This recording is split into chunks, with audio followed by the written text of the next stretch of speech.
Ariana with Fresh Pair of Eyes. How are you, David? Hey, I'm good. Nice to meet you. Nice to meet you.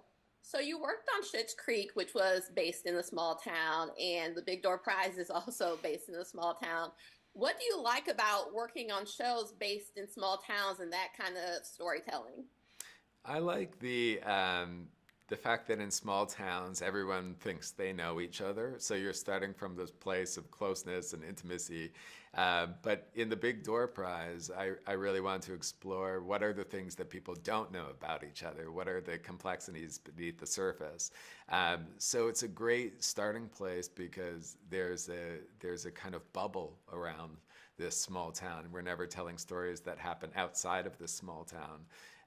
And it's a challenge and a fun challenge to see how much we can tell within that bubble. Yes. Do you think the Morpho machine would cause such a stir if it was in a bigger town that had anything else going on? No, I think that's part of the magic is like we all know, anyone who's lived in a small town knows what it's like when some new donut shop arrives, how everyone has to go try it immediately and then it kind of fades away. And so, with the Morpho machine, it made sense to us in a small town that it would cause this frenzy. And we didn't want it to fade away. And that's why the machine reaches this next stage in the second season that draws people back to it. Yes. Would you participate in the Morpho machine and then these next steps? Would you keep going or even start this process yourself or no? I would definitely start the process. I think as the machine evolves, it becomes a little less aspirational and a little more scary because it's harder to interpret what these visions mean in the second season, and our characters start to become a little more divided about whether this machine is good or bad. So I would definitely do at least the first two stages. Yeah. Would you hope your Morpho card said something about writing and storytelling, or would you hope it said something completely different? I think my first reaction is that I would hope it would say writing, storytelling, whatever it is that I'm doing. But as you see with the character of Dusty, even being told that can be scary because you're basically saying you have achieved your potential.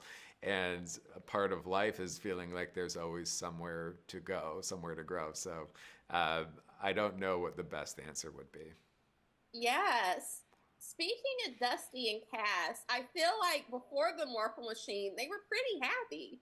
Like, happier than most people. But now with this Morpho Machine, I feel like they're going through so much pain for the potential to maybe be 5% happier. Why do you think that they're doing this? And do you think it's worth it? Well, I think that's a question that they are asking themselves, and I want our audiences to ask too, because there isn't a huge problem in their relationship. Seemingly, they love each other and they're very close, and they have been for a long time. But they also individually are wondering what more they could have out of life if they weren't so tied to each other. In what ways have they been holding each other back from potentially achieving something as individuals? And so this idea of a self-imposed self-exploration, self-ploration that they go on in the show is really rich because there's potentially a great reward, but there's also potentially a great loss. Yeah, as a viewer, I'm like, but what could the reward be? Like, I'm confused how I'm looking at it, but you could say that about anyone's life choices. There's this really cool episode that we explore Mr. Johson and his backstory a bit, and we didn't get that in season one. Why did you decide to explore this character and have him have this realization and perspective that really does improve things and influences other people as well? Well, I love with this show the idea of you meet these characters like Mr. Johnson in the first episode, and he seems like he's just the general store owner, and there's not really anything to know about him. And then being able to dig deep, and there's this really rich emotional life that he has that no one in the town even knows about.